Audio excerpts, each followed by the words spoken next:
Dear students, আজকের ভিডিওতে আমরা ডিসকাস করব পার্টস অফ স্পিচ কিতা জিনিস। আমি আশা করি তোমরা মোটামুটি আইডিয়া আছে। যদি কারোর আইডিয়া না থাকে তো কোনো টেনশনের কারণ নাই, ভিডিও দেখার পরে পুরো ক্লিয়ার আইডিয়া হয়ে যাব। চলো আমরা শুরু করি ভিডিওটা।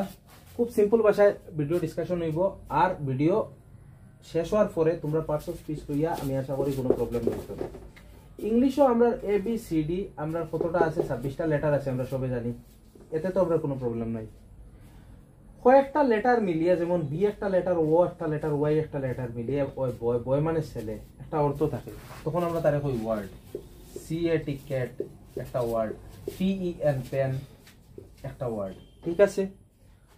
কতটা ওয়ার্ড যখন মিলে, যেমন এ বয় ওয়াজ রিডিং, হ্যাঁ, কতটা ওয়ার্ড মিলছে, মিলিয়ে যখন কোনো অর্থ প্রকাশ করে তখন তারা কই আমরা সেন্টেন্স। হ্যাঁ, আই সো এ ক্যাট একটা সেন্টেন্স। হ্যাঁ, হি হ্যাজ এ পেন একটা সেন্টেন্স। ইনো আমরা তিনটা সেন্টেন্স পাইলাম, ঠিক আছে। তো প্রত্যেকটা সেন্টেন্সও যদি আমরা দেখি, খেয়াল করি, তো কতগুলা ওয়ার্ডের সমষ্টি হইল একটা সেন্টেন্স। এখানে আছে একটা দুইটা তিনটা চারটা ওয়ার্ড, এখানে একটা দুইটা তিনটা চারটা ওয়ার্ড, এখানে একটা দুইটা তিনটা চারটা ওয়ার্ড। প্রত্যেক সেন্টেন্সও এরকম ওয়ার্ডস থাকে, ওয়ার্ডস মিলিয়ে সেন্টেন্স হয়।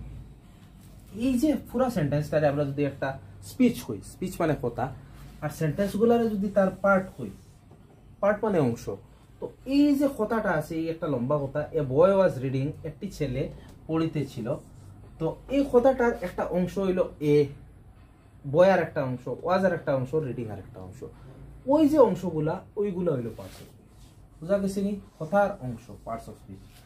এর মাঝে সব পার্টস অফ স্পিচের মধ্যে হয়তো নাও আইতে পারে, আর মোস্টলি সবও পার্টস অফ স্পিচের মধ্যে আই যায়, ঠিক আছে। এগুলো আমরা ফার্দার ডিসকাশন করবো যখন আমরা সব বুঝে নেব, ঠিক আছে। এখন কথা হইলো, এই যে পার্টস অফ স্পিচের মধ্যে যে এগুলা পার্টস আই, এগুলার কিন্তু নাম আছে। কিতা নাম? যেমন আমরা ফার্স্ট সেন্টেন্সও যদি দেখি, বয় এ কিতার লাগি ছাড়ি দিছি জিগাইও না, ফরে এ কিতার লাগি ছাড়ছি, এর কিতা কইন ইকানো হইয়া, ঠিক আছে। বয়, ঠিক আছে, বয় একটা পার্ট অফ স্পিচ। বয় কিতা পার্ট অফ স্পিচ? বয় হইলো একটা নাম, নেম, ঠিক আছে। বয় হইলে আমরা বুঝি ছেলে, এটা একটা নাম, একটা particular kind of human beings রে আমরা বয় হই। ক্যাট, ক্যাট একটা প্রাণীর নাম, আমরা জানি, নেম। পেন, পেন একটা বস্তুর নাম, আমরা জানি, নেম। যতগুলা নেমিং ওয়ার্ড আছে কথার মধ্যে, যতগুলা নাম পাইবা তোমরা, এই নামগুলারে আমরা কই নাউন, ঠিক আছে। নেমিং ওয়ার্ডস, নাউন মানে নেমিং ওয়ার্ডস, নামবাচক শব্দ। তো আমরা যদি নাউনের ডেফিনিশন লিখি, what is a noun? A noun is nothing but a naming word. Noun, naming words, naming word, ঠিক আছে। বাংলায় যদি লিখি, আমরা লিখতে পারবো যে শব্দ কোনো কিছুর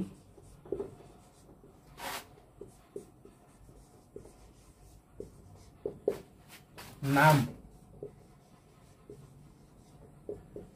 তাহাকে নাউন বলে। সিম্পল ভাষায়, একদম সিম্পল ভাষায়। এরকম কোনো কিছু না লিখে আমরা লিখতাম পারতাম কোনো ব্যক্তি, বস্তু, স্থান, অবস্থা বা গুণের নাম। তো আমরা এটা না লিখে আমরা সিম্পল লিখে লিখছি কোনো কিছুর নাম। আর কোনো কিছু না লিখে আমরা কইতাম পারি কোনো ব্যক্তি, বস্তু, স্থান, অবস্থা, গুণ বা ধারণা ইত্যাদির নাম রে আমরা নাউন করি। মোটামুটি নাম মানে নাউন, যেসে তার নাম। ফর এক্সাম্পল আমরা কিতা কইতে পারি, এক্সাম্পল আমরা লইতে পারি, যেমন আমরা পেন একটা বস্তুর নাম, হ্যাঁ, রাম একজন মানুষের নাম, ডক্টর একটা প্রফেশনালের নাম, হ্যাঁ। এরপরে কইতে পারি আমরা যেমন স্কুল একটা স্থানের নাম, অনেস্টি একটা গুণের নাম, ফ্রিডম একটা ধারণার নাম। তো এগুলা সব কিতা হয়ে যাব, সব হয়ে যাব নাম। মোটামুটি নাম বুঝাইলেও হয়ে যাব নাম। ক্লিয়ার? নেক্সট আমরা দেখমু pronoun. Now what is a pronoun? A pronoun is a word that replaces or acts as a noun in any sentence, but it's not actually a noun. Pronoun হইল এই ধরনের শব্দ যেগুলো নাউন হিসাবে কাজ করে বাক্যের মধ্যে, নাউনের পরিবর্তে কাজ করে কিন্তু তারা নাউন না। যেমন আমি যদি কই রাম ইজ এ টিচার, ঠিক আছে, রাম একজন শিক্ষক। Ram teaches Bengali. Ram has a car, ঠিক আছে। তো আমি কইছি রাম একজন শিক্ষক, রাম কি পড়ান, রাম বেঙ্গলি সাবজেক্ট পড়ান, আর রামের একটি কার আছে, একটি গাড়ি আছে, ঠিক আছে। আমি এই নাউনটার 3 বার রিপিট করছি না, 3 বার রিপিট না করিয়া আমি রামের বদলা লিখতাম বারমুখিতা সে, he. Ram is a teacher, he teaches Bengali, সে বেঙ্গলি পড়ায়। আর হি হ্যাজ এ কার, তার কি আছে, তার একটি গাড়ি আছে। ওই যে হি শব্দটা যেটা নাউনের পরিবর্তে ব্যবহার করছি, রামের বদলা আমি কিতা কইছি সে মানে কে, রাম। তো রামের বদলা আমি সে কইছি, এই সেটা হয়ে যাবে প্রোনাউন, হি হয়ে যাবে প্রোনাউন। ছেলে হইলে আমরা হি কইমু, মেয়ে হইলে সি কইমু। যেমন সি, যেমন আমি যদি কই অরুণিতা বা যে কোনো নাম তোমরা লইতে পারো, Arunita is a girl, she studies in class 10, she studies studies studies in class 10।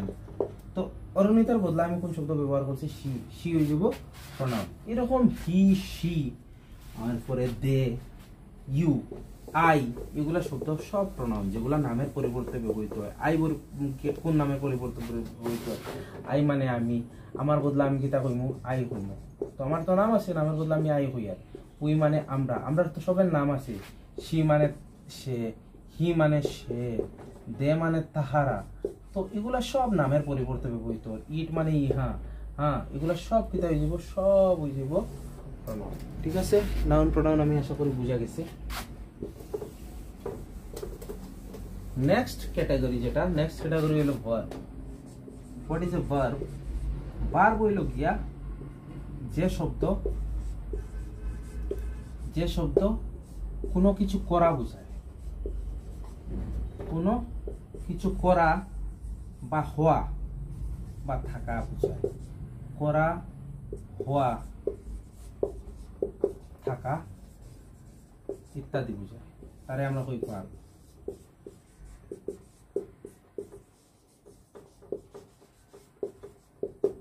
যেমন এই সেন্টেন্স যদি আমি একটা লিখি, আই গো, আমি যাই, যাওয়া একটা action. Noun is verb is an action word. I go, we read, আমরা পড়ি, হ্যাঁ, শি বা হি ইটস, সে খায়, শি স্লিপস, সে ঘুমোয়, আই সুইম, আমি সাঁতার কাটি। তো এগুলো সব কাজ, যেগুলো শব্দের কাজ বুঝাইব, এগুলো বার বুঝব। রিড, ইট, স্লিপস, সুইম, এগুলো সব বার। তো আমি আশা করি নাউন প্রোনাউন ভার্ব তোমরা বুঝতে পারছো। নেক্সট পার্টও আমি বাকি যেগুলো পার্টস অফ স্পিচ আছে সেগুলো ইনক্লুড করবো। সারা যদি এক ভিডিও এক পার্ট বানাইয়া ইনক্লুড করিয়া আপলোড করে দিতে ভিডিও লম্বা হয়ে যাব। ভিডিও বেশ লেন্থি হইলে নানান ধরনের ইস্যুস হয়, প্রবলেম হয়। That's why to avoid all this আমি কিতা করি, ভিডিওটা এখানে শেষ করি। পার্ট 1, পার্ট 2 এই চ্যানেলে এইখানেও তোমরা খুঁজিয়া দেখো, এখানেই পাইবাই, টেনশনের কোনো কারণ নাই। Thank you so much for watching.